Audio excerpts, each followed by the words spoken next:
वंचित वर्ग आरक्षण उप वर्गीकरण संघर्ष समिति राजस्थान के बैनर तले राजस्थान के भरतपुर जिले से 12 जनवरी को हुई अनुसूचित जातियों की जन चेतना रथ यात्रा शुक्रवार को धौलपुर पहुंची। यात्रा जिले के उपखंड क्षेत्रों से होती हुई जिला कलेक्ट्रेट पहुंची, जहां यात्रा में चल रहे वंचित वर्ग के लोगों ने नारेबाजी कर मुख्यमंत्री भजनलाल शर्मा को ज्ञापन सौंपकर सर्वोच्च न्यायालय के निर्णय को लेकर अनुसूचित जातियों के उप वर्गीकरण निर्णय के अनुसार नॉन क्रीमीलेयर जातियों का वर्गीकरण उन्हें आरक्षण का लाभ दिलाने की मांग की है। यात्रा में चल रहे वंचित वर्ग आरक्षण उप वर्गीकरण संघर्ष समिति के प्रदेश अध्यक्ष विकास नरवार ने बताया कि अनुसूचित वर्ग में उपजाति सर्वे की मांग को लेकर जन जागरूकता यात्रा निकाली जा रही है, जो प्रदेश के सभी जिलों और कस्बों में जाएगी। उन्होंने बताया कि सर्वोच्च न्यायालय के निर्णय को लेकर अनुसूचित जातियों के उपवर्गीकरण निर्णय के अनुसार नॉन क्रीमीलेयर जातियों का वर्गीकरण कर उन्हें आरक्षण का लाभ दिलाने की मांग राजस्थान सरकार से कर रहे हैं। अनुसूचित जातियों में वाल्मीकि, मेहतर, सांझी, कंजर, नट, डोली, बागीर, सपेरा, मदारी, कालबेलिया, बाबरी, भाड़, धानक, कामड़ सामाजिक रूप से अत्यधिक पिछड़े हुए हैं, जिनका सर्वे कराकर और कमेटी बनाकर आरक्षण दिया जाए। धौलपुर पहुंची यात्रा का वाल्मीकि समाज और वंचित वर्ग के लोगों ने स्वागत किया। समिति ने मुख्यमंत्री के नाम एडीएम को 6 सूत्री मांग पत्र सौंपा। मांग पत्र में मुख्य रूप से प्रदेश स्तर पर कमेटी गठित कर उपजाति सर्वे कराने और 3 माह के भीतर सर्वोच्च न्यायालय का निर्णय की पालना करते हुए आरक्षण दिलाने की मांग की है। 12 जनवरी को भरतपुर संभाग से वंचित वर्ग अधिकार रथ यात्रा का आगाज हुआ है, शुभारंभ हुआ है और ये रथ यात्रा पूरे भरतपुर संभाग के बाद राजस्थान के हर गांव में, तहसील में, गांव में, ढाणी में और हर जगह जाएगी। और जो 1 अगस्त 2024 को माननीय सुप्रीम कोर्ट ने जो आरक्षण में उपवर्गीकरण के विषय में जो फैसला दिया है, तो हमारी ये मांग है कि राजस्थान में उसको जल्द से जल्द लागू किया जाए, क्योंकि हरियाणा में लागू हो चुका है, पंजाब में लागू हो चुका है, तमिलनाडु, आंध्र प्रदेश, तेलंगाना, कर्नाटक, महाराष्ट्र जैसे राज्य इसको लागू करने की तैयारी कर रहे हैं। और जब हरियाणा में बीजेपी ने लागू कराया, वहाँ पे बीजेपी की सरकार है, तो हमें पूरा विश्वास है कि ये राजस्थान में भी वंचितों की सरकार है और न्यायप्रिय सरकार है। तो भजनलाल जी सरकार हम वंचितों की आवाज़ को जल्दी सुनेगी और आरक्षण में वर्गीकरण लागू करेगी। माननीय उच्च न्यायालय ने 1 अगस्त 2024 को जो आरक्षण वर्गीकरण का आदेश निकाला था, वो बहुत ही सराहनीय है और हम पूरी वाल्मीकि समाज उच्चतम न्यायालय का आभार प्रकट करते हैं।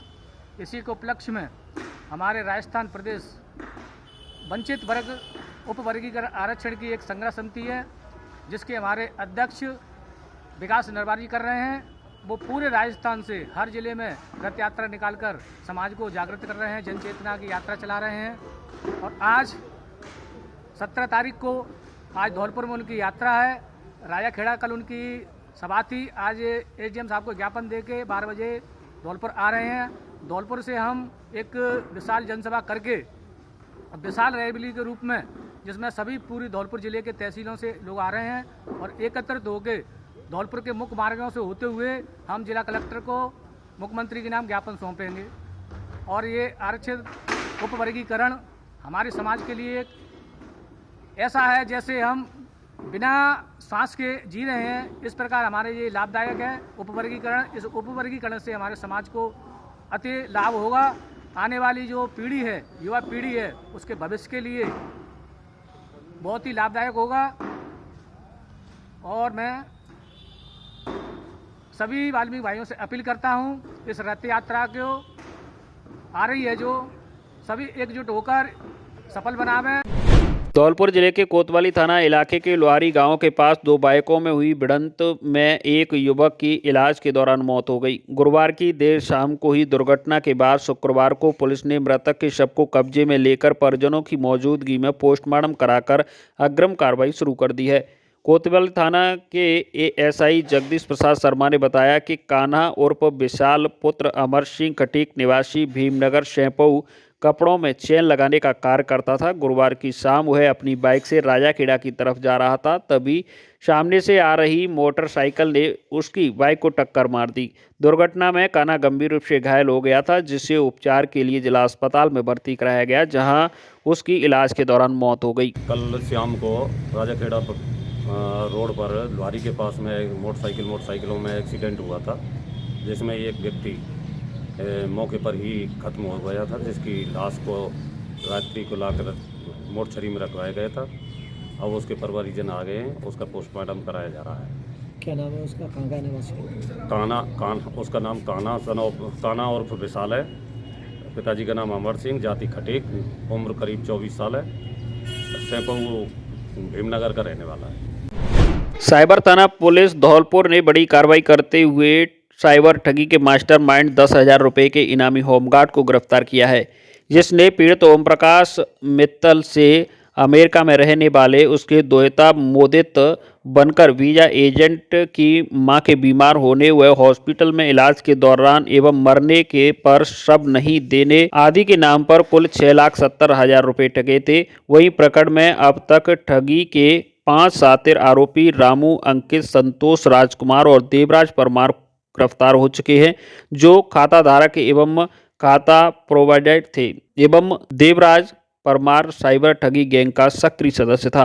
मुनेश कुमार सीओ सिटी ने बताया कि साइबर ठगी के मुख्य आरोपी मास्टरमाइंड अमन तोमर पुत्र धर्मवीर तोमर निवासी महाराणा प्रताप नगर गौशाला थाना निहालगंज धौलपुर को गिरफ्तार किया गया है। मास्टरमाइंड अमन तोमर अब तक करोड़ों की ठगी कर चुका है।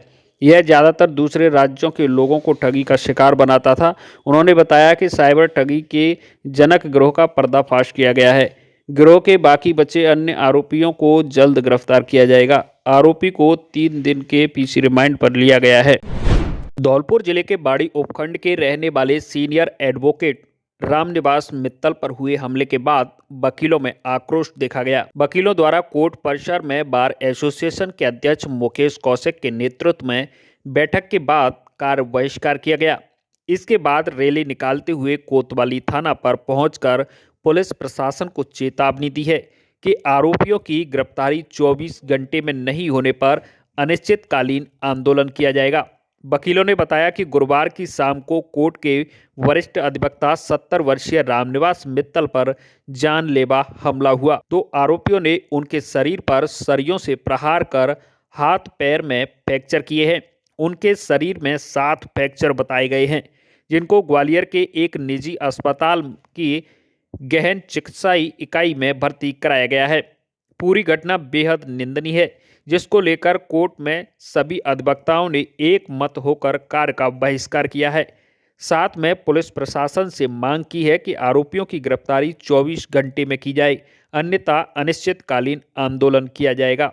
घायल वकील रामनिवास मित्तल गुरुवार की शाम करीब 6 बजे दूध लेने के लिए बाड़ी शहर के सैंपऊ रोड पर गए थे, जहां पुलिस चौकी महज 100 मीटर की दूरी पर उक्त वारदात हुई है। बाइक सवार आरोपी कौन थे, इसको लेकर अभी कुछ पता नहीं चल सका है। बाड़ी बार एसोसिएशन के सक्रिय सदस्य श्री रामनिवास मित्तल के साथ में कल रात एक जघन्य वारदात की गई है, जिसमें उनको गंभीर चोटें पहुंचाई गई हैं और उनके प्राण संकट में हैं। वर्तमान में वो ग्वालियर यहाँ से रेफर किए जाने के बाद में ग्वालियर में इलाजरत है। जिस तरीके से एक सीनियर एडवोकेट के साथ में एक जघन्य वारदात की गई है, उसमें त्वरित न्याय के लिए, त्वरित कार्रवाई के लिए हम लोग आज थाने आए हैं और थाने वाले भी हमारा पूरा सहयोग कर रहे हैं। हमारी मांग ये है कि जो भी हमलावर हैं, जिन्होंने इस प्रकार का निंदनीय जघन्य कृत्य किया है, वो अतिशीघ्र गिरफ्तार हों और उनके खिलाफ जो भी कार्रवाई हो नियमानुसार वो आगे की जाए। दर्शक कल साय करीब 6 साढ़े 6 बजे की बात है कि हमारे बाड़ी बार के वरिष्ठ अधिवक्ता श्री रामनिवास मित्तल जी के ऊपर जानलेवा हमला असामाजिक तत्वों द्वारा किया गया। उस हमले की समस्त हमारी कार्यकारिणी बार एसोसिएशन बाड़ी घोर निंदा करती है और उस संबंध में आज सुबह 11 बजे मीटिंग का आयोजन किया गया और सर्वसम्मति से यह निर्णय लिया गया कि सर्वप्रथम इस संबंध में FIR दर्ज कराई जाएगी। उसके पश्चात जो प्रस्ताव हमारी बार द्वारा लिए गए हैं 24 घंटे के अंदर FIR दर्ज होने के 24 घंटे के अंदर मुलजमानों को गिरफ्तार किया जाए। अगर 24 घंटे के अंदर कोई हमें परिणाम मुलजमानों के संबंध में नहीं मिलता है तो अनिश्चित काल के लिए हम वर्क सस्पेंड रखेंगे। उसके पश्चात सर्वसम्मति से यह भी निर्णय लिया गया कि मुलजमानों की गिरफ्तारी के बाद मुलजमानों को पेश किया जाता है संबंधित अदालत में, कोर्ट में, तो उसकी कोई भी पैरोकारी या उसका पक्ष मुलजमानों का कोई भी वकील नहीं रखेगा। यहाँ तक कि पूरे ज़िले में कोई भी वकील उनका पक्ष रखने के लिए नहीं आएगा। अगर कोई बाहर से वकील अधिवक्ता गण यहाँ आते हैं तो उसका हम विरोध करने का प्रयास करेंगे, उसकी समझाइश करेंगे कि वो यहाँ के मामलों में दखलंदाजी नहीं है। हम ये चाहते हैं कि कानून अपना काम करे, अदालत अपना काम करे और संबंधित थानाधिकारी से हमारा यही निवेदन रहेगा कि शीघ्र अतिशीघ्र मुलजमानों को गिरफ्तार कर कानूनी कार्रवाई की जाए। जो घटना हुई है हमारे वरिष्ठ अधिवक्ता श्री रामनिवास मित्तल जी के साथ कुछ नकाबपोश व्यक्तियों ने जो घटना की है वो बहुत ही निंदनीय घटना है और एक वकील समुदाय के लिए गहरे सदमे की घटना है और जिसके लिए पूरी बार उनके सहयोग में है, पूरी बार उनका सहयोग करेगी और जहाँ तक हर संभव प्रयास किए जाएंगे वो उनको न्याय दिलाने के प्रयास किए जाएंगे।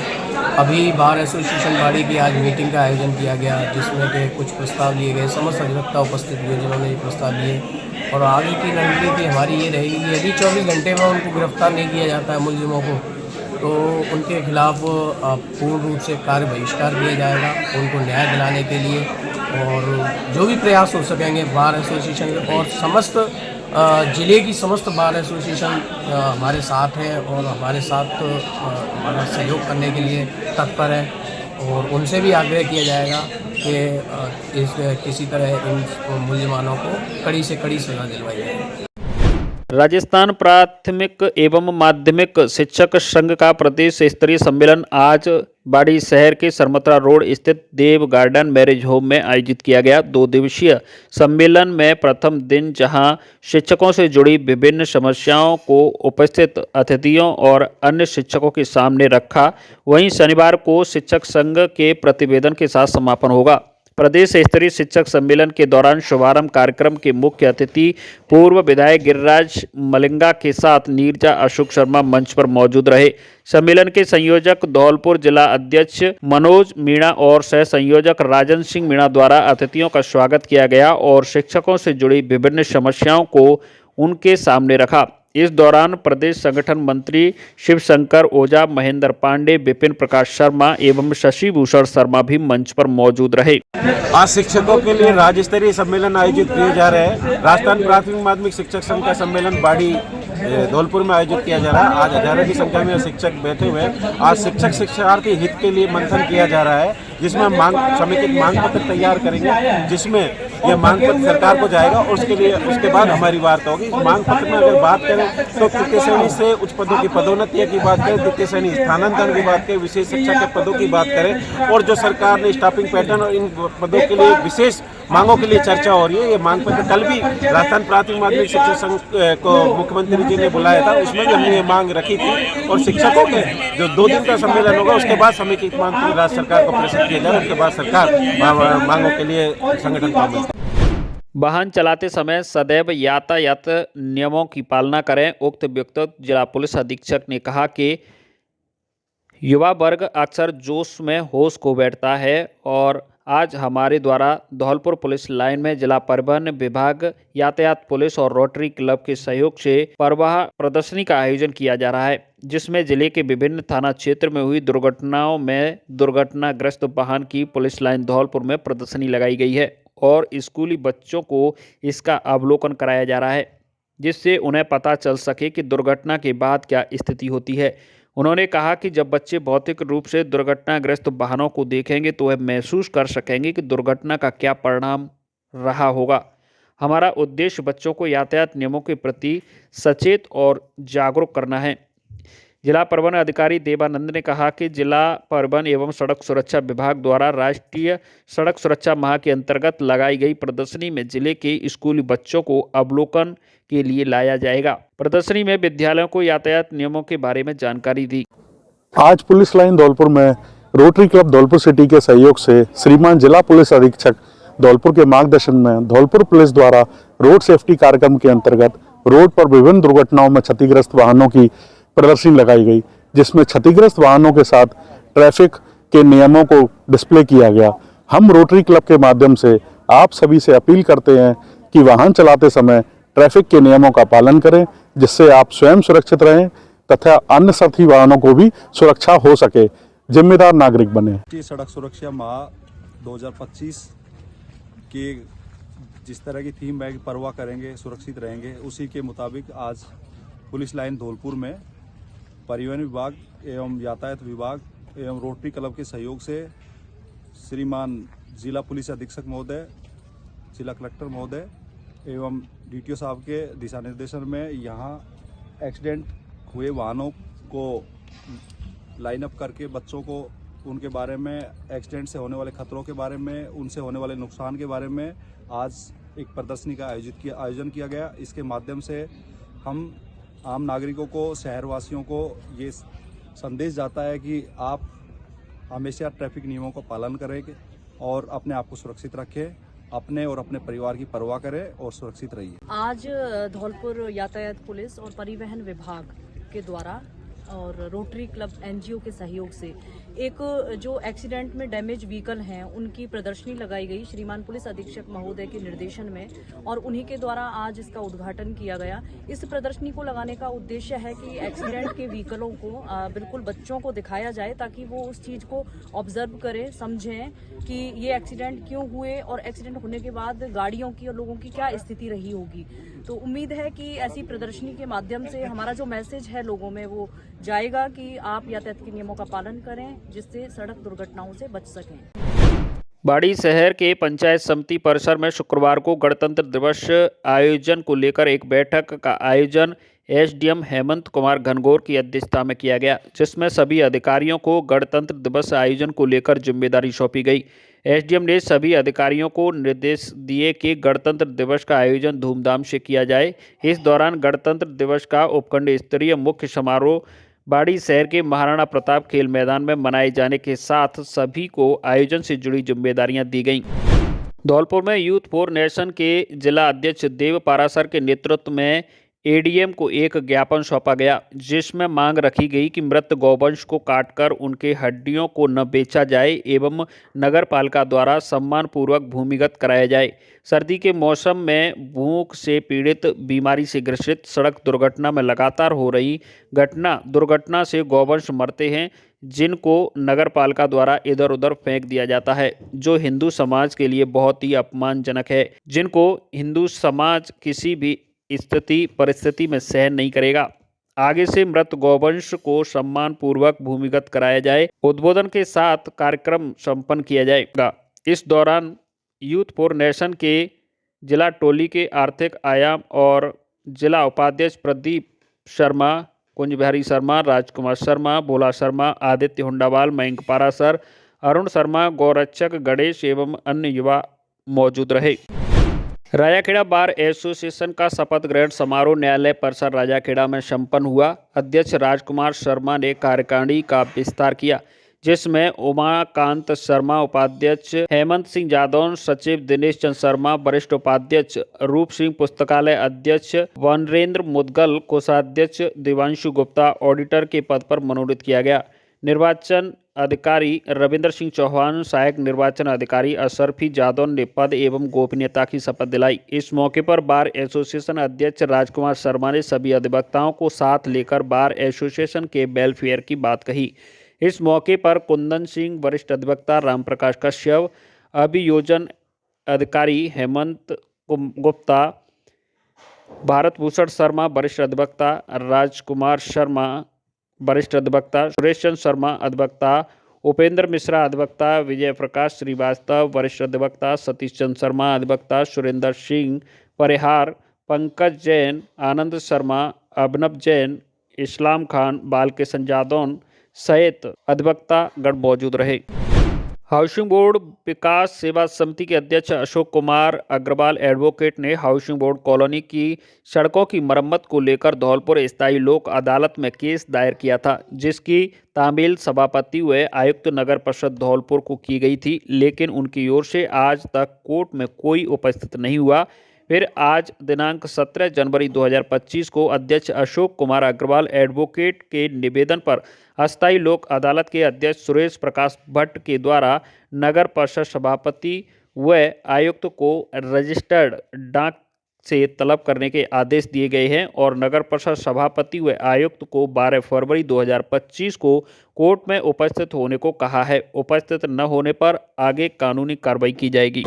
मेरे द्वारा हाउसिंग बोर्ड की सड़क की समस्या को लेकर के एक मुकदमा आयुक्त व सभापति के नगर परिषद के विरुद्ध दायर किया गया था, जिसमें कई बार तामील जारी होने के बावजूद भी और बार बार तामील जारी होने के बावजूद भी उपस्थित नहीं हो रहे हैं। इसलिए कोर्ट ने आज की पेशी थी, आज भी कोई उपस्थित नहीं हुआ। इसलिए कोर्ट ने उसमें आदेश दिया है कि रजिस्ट्री से इनके लिए दोबारा से तामील कराई जाए और 12 फरवरी 2025 की डेट दी गई है आगामी पेशी। यदि ये नहीं आते तो इनके खिलाफ कानूनी कार्रवाई की जाएगी। गंगाबाई की बगीची में संविधान गौरव अभियान को लेकर भाजपा जिला अध्यक्ष सत्येंद्र पारासर की अध्यक्षता में अनुसूचित जाति एवं जनजाति की जिला स्तर पर संविधान गौरव अभियान के रूप में संगोष्ठी आयोजित की गई, जिसमें मुख्य रूप से प्रदेश मंत्री भानु प्रताप सिंह राजावत, विशिष्ट अतिथि जिला संयोजक SC मोर्चा राम भरोसी जाटव, मुख्य प्रवक्ता जिला संयोजक विधि प्रकोष्ठ एडवोकेट रमाशंकर शर्मा रहे। कार्यक्रम की शुरुआत सभी अतिथियों ने भारत माता दीनदयाल उपाध्याय, श्यामा प्रसाद मुखर्जी, बाबा साहेब डॉक्टर भीमराव अंबेडकर के चित्र पर माल्यार्पण व दीप प्रज्वलित विधि विधान से की। जिला अध्यक्ष ने बताया कि बाबा साहेब डॉक्टर भीमराव अंबेडकर हमेशा देश हित में अच्छे काम किया है। बाबा साहेब हमेशा देश के संविधान के निर्माता हैं। उन्होंने सर्व समाज को साथ लेकर चलने का काम किया है। मध्य प्रदेश के ग्वालियर में तहसीलदार के खिलाफ महिला को शादी का झांसा देकर दुष्कर्म करने का मामला दर्ज किया गया है। केस दर्ज होने की जानकारी मिलते ही आरोपी अपना मोबाइल स्विच ऑफ कर घर से फरार हो गया। पुलिस ने उसकी तलाश शुरू कर दी है। तहसीलदार के गायब होने के चलते अब पुलिस उसके नाते रिश्तेदारों के अलावा उन लोगों की जानकारी जुटा रही है। पुलिस ने तड़के उसके कुछ रिश्तेदारों के घरों पर दबिश दी, लेकिन वह पुलिस के हाथ नहीं आया। थाटीपुर निवासी 34 वर्षीय महिला मूलतः भिंड की रहने वाली है। साल 2006 में उसका विवाह हुआ था, लेकिन शादी के बाद उसके पति का देहांत हो गया था। फिर उसकी पहचान तहसीलदार शत्रुघ्न चौहान से हुई थी। उस समय शत्रुघ्न की चौहान रेत का कारोबार करता था और उसके जेठ के पास आना जाना था। इसके बाद शत्रुघ्न ने अपनी शादी की बात छिपाकर उससे दोस्ती की और शादी का वादा कर उसके साथ शारीरिक संबंध बनाए। 2008 में शत्रुघ्न सिंह ने नायब तहसीलदार बन गया था। इसके बाद भी वह उसका शोषण करता रहा। तहसीलदार बनने के बाद शत्रुघ्न की जहां जहां पोस्टिंग रही वहां वहां उसे अपने साथ रखा और संबंध बनाए। इसी बीच 2014 में वह गर्भवती हुई और एक बेटे को जन्म दिया।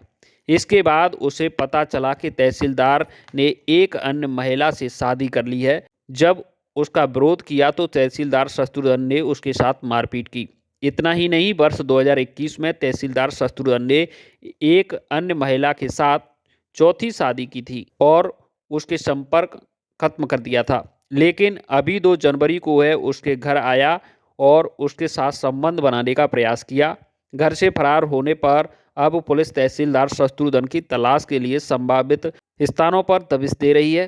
साथ ही उन दोस्त, रिश्तेदार और परिचितों की जानकारी जुटा रही है जहां पर वह छिपने के ठिकाने बना सकता है। एक महिला हमारे यहाँ आई, एक लेखी आवेदन उसने प्रस्तुत किया, जिसमें उसने बताया कि तहसीलदार शत्रुघ्न सिंह चौहान उसके संपर्क में 2007 से आए, जब उस महिला का पति एक्सपायर हो गया था। जिस समय रॉन में इनकी पोस्टिंग थी तहसीलदार साहब की, उस समय इसके जो जेठ थे उसके संपर्क में आए, उससे दोस्ती हुई और उसी दौरान इस लड़की से मुलाकात हुई। तो दोनों की मुलाकात आगे बढ़ी। उन्होंने कहा मैं इससे शादी करना चाहता हूँ। इस प्रकार शादी का झांसा देकर जब से उसको इससे अपने पोस्टिंग प्लेसेस पर जगह जगह रख रहे हैं और उसके साथ शादी नहीं की। इसी बात और इसके एक लड़का भी है जो कि 12 वर्ष का है। उसने कहा कि भाई मुझे रखो, अपने साथ रखो। तो उन्होंने अभी कुछ वर्षों से उसका पैसा वैसा देना बंद कर दिया, खर्चा पानी देना बंद कर दिया। इस बात से इनका विवाद चल रहा था और इनकी बात नहीं बनी तो फिर इनके ऊपर FIR हुई है। किन धाराओं के तहत मामला दर्ज? धारा 69 BNS 115 के और 74 के तहत FIR दर्ज हुई है। और अभी कहाँ पोस्टेड है, कुछ बताया? अभी ये भितरबार तहसीलदार पे पहले पोस्टिंग थी, अभी इनकी अटैच है, कलेक्ट्रेट में है। और कुछ जानकारी बताई उसने, महिला ने कैसे? नहीं, ये लगातार अपने परिवार से छिपा कर रखते थे और जगह जगह जहाँ पोस्टिंग प्लेस रहती थी वहाँ इसको जगह जगह रखा जाता था और उसके साथ लगातार शोषण हो रहा था। मध्य प्रदेश के ग्वालियर में मसाज पार्लर की आड़ में देह व्यापार का धंधा चलाने वालों ने पुलिस की पोल खोल दी है।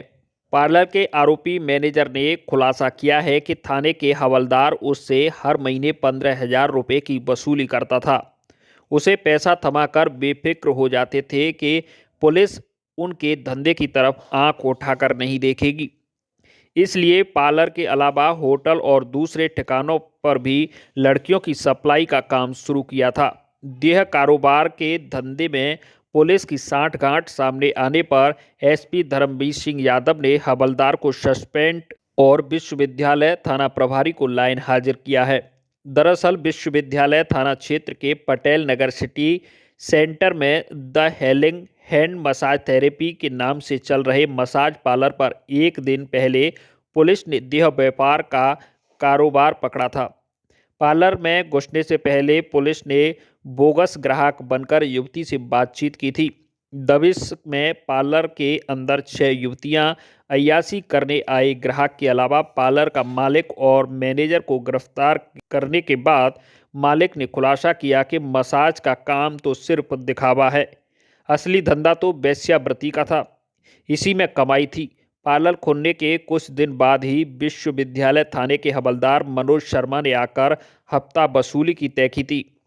मनोज बीट प्रभारी होने का हवाला देकर हर महीने 15,000 रुपये लेता था और कोई कार्रवाई नहीं होने का भरोसा देता था। इसी दम पर चौड़े में देह व्यापार का कारोबार चल रहा था। देह कारोबारियों से हवलदार मनोज शर्मा की सांठगांठ को ASP श्री कृष्ण लाल चंदानी ने जांच में सही पाया है और इसमें विश्वविद्यालय TI उपेंद्र चारी की भूमिका भी संदिग्ध मानी है। देर रात ASP लाल चंदानी ने जांच रिपोर्ट SP यादव को पेश की थी। इस आधार पर SP यादव ने हवलदार मनोज शर्मा को सस्पेंड और TI चारी को लाइन भेजने के आदेश जारी किया है और विभागीय कार्रवाई शुरू कर दी है। ग्वालियर के विश्वविद्यालय थाना क्षेत्र में स्पा सेंटर की आड़ में जो है सेक्स रैकेट चलाने के संबंध में वैधानिक कार्रवाई की गई थी। उनके विरुद्ध अपराध पंजीबद्ध किया गया और इसी संबंध में चूँकि ये एक संगठित अपराध है और थाना क्षेत्र में संगठित अपराध की जानकारी थाना प्रभारी व बीट प्रभारी को नहीं होने से इस संबंध में प्रथम दृष्टया थाना प्रभारी को लाइन अटैच किया गया और प्रधान आरक्षक को निलंबित किया गया। मध्य प्रदेश के ग्वालियर में एक 25 वर्षीय युवती को क्रेशर पर काम दिलाने और शादी का झांसा देकर दुष्कर्म करने का मामला सामने आया है। आरोपी ने जब शादी करने से इनकार कर दिया तो पीड़िता ने मामले की जानकारी पुलिस को दी, जिस पर पुलिस ने दुष्कर्म की धारा में FIR दर्ज करते हुए आरोपी को गिरफ्तार कर लिया है।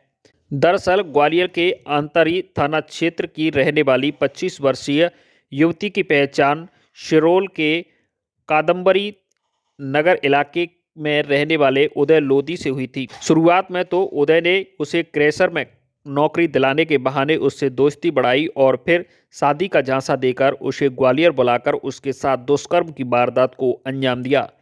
जब आरोपी ने शादी करने से युवती से इनकार किया तो पीड़िता ने मामले की जानकारी सिरोल थाना पुलिस को दी है। CSP हिना खान का कहना है कि पीड़िता की शिकायत पर आरोपी के खिलाफ दुष्कर्म सहित अन्य धाराओं में अपराध पंजीबद्ध किया गया है और उसे गिरफ्तार कर लिया गया है। एक महिला ने एक दुष्कर्म का मामला इसमें दर्ज कराया है। ये पहले से परिचित थे और महिला काफ़ी समय से इसको जानती थी। महिला का कहना था कि एक क्रेशर पे काम दिलवाने के बहाने दोनों एक ही जगह काम करते थे और काम दिलवाने के बहाने ये व्यक्ति उसको शादी का झांसा देता रहा और उसका शोषण करता रहा। इसकी कंप्लेंट पे FIR दर्ज की गई।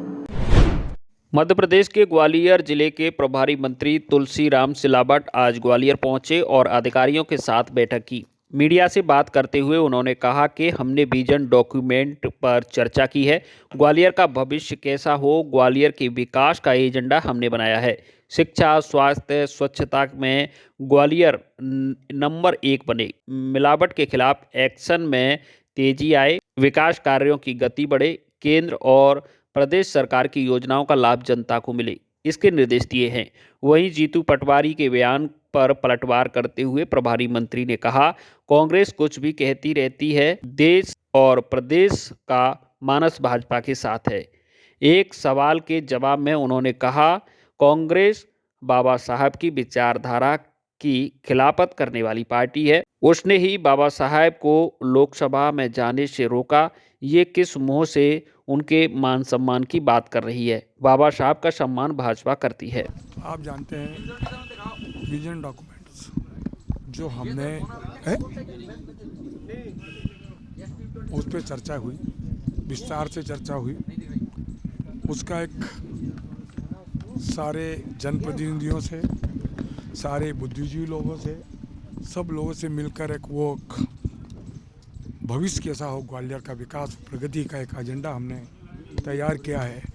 और उसी के साथ ग्वालियर शिक्षा में नंबर 1 बने, स्वास्थ्य में नंबर 1 बने और स्वच्छता में नंबर 1 बने और मिलावट के खिलाफ सख्ती से कार्रवाई की जाए और जितने भी काम चल रहे हैं उनमें गति आए।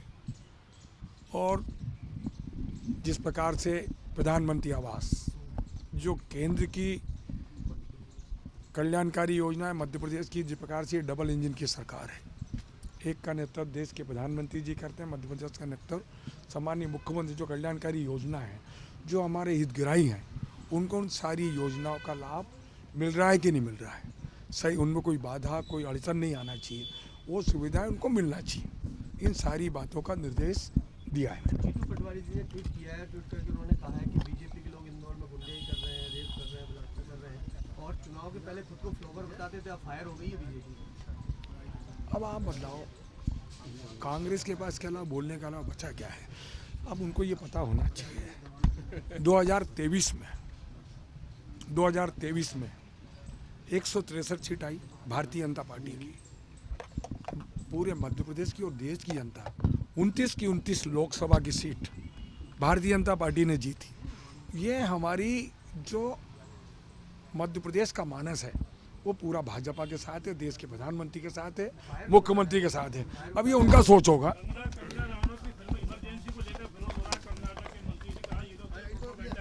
कंगना रनावत की इमरजेंसी ड्यूटी का विरोध हो रहा है, इसमें इमरजेंसी अभी मेरे संज्ञान में तान दो। अभी आपने बोला है, मेरे संज्ञान में नहीं है भाई, अभी मेरे संज्ञान में नहीं है। मध्य प्रदेश के पीसीसी अध्यक्ष जीतू पटवारी ने सीएम मोहन यादव पर तंज कसा है। उन्होंने कहा कि सीएम मोहन यादव शानदार आदमी हैं, 5,000 करोड़ रुपए से कम तो कर्ज लेता ही नहीं है। यह कसम खाली है। दूसरी कसम खाई है, मंत्रियों को छोड़ दिया छुट्टा, खूब लूटो मध्य प्रदेश को। राम राज्य आया है प्रदेश में, 55 किलो सोना, 10 करोड़ रुपए कार में खुले पड़े रहे, कोई हाथ लगाने वाला नहीं आया। सरकार भी कैसी कि 1 महीने में एक आदमी को नहीं पकड़ पाए, 3 एजेंसियां लग गईं।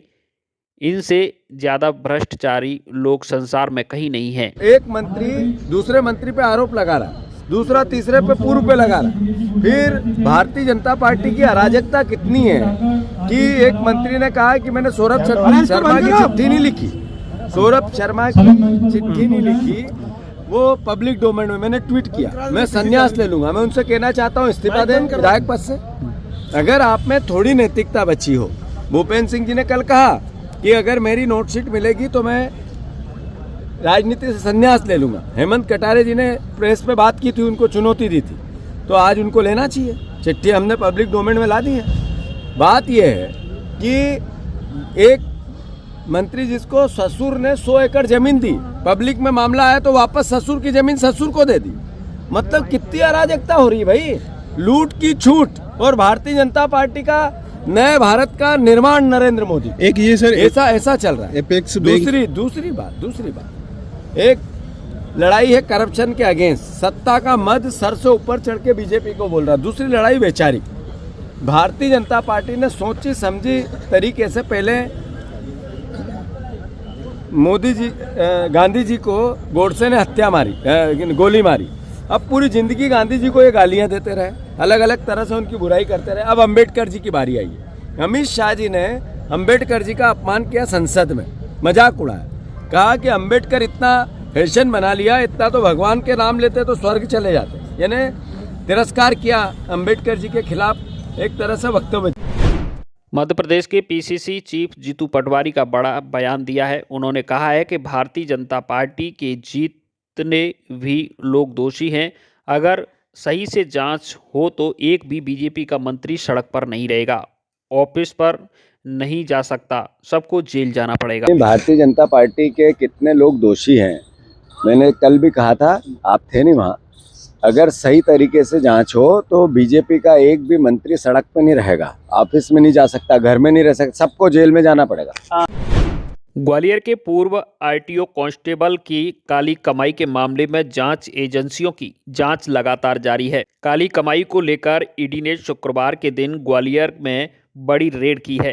प्रवर्तन निदेशालय की टीम ने आरटीओ के पूर्व कांस्टेबल सौरभ शर्मा के करीबी रिश्तेदारों के बिजनेस पार्टनरों पर शिकंजा कसना शुरू कर दिया है। इसी कड़ी में ग्वालियर में रिटायर्ड सब रजिस्ट्रार के अरोरा के घर छापे मारकर कार्रवाई की है। के अरोरा पंजीयन विभाग में सीनियर सब रजिस्ट्रार के पद पर रहे हैं। दरअसल ईडी की टीम ने ग्वालियर के सीपी कॉलोनी में अरोरा के आवास पर रेड की है। टीम सीआरपीएफ के दफ्ते के साथ सुबह 5 बजे अरोरा के आवास पर दबिश देने पहुंची। हालांकि जब टीम कार्रवाई करने के लिए पहुंची तो अरोरा दंपत्ति अपने घर पर मौजूद नहीं थे।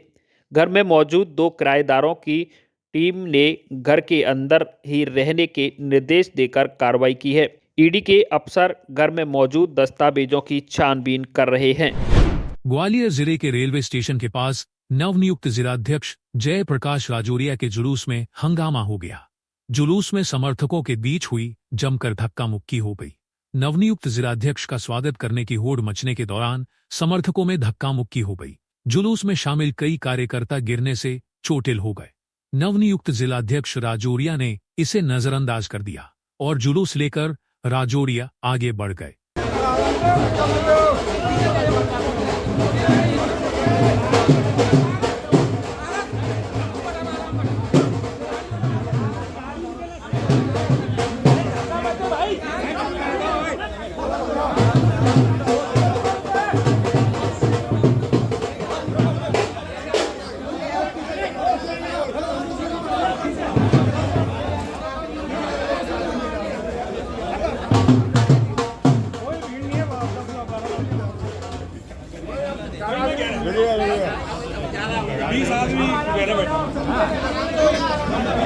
भाई साहब नहीं, आराम से चलो बिल्कुल।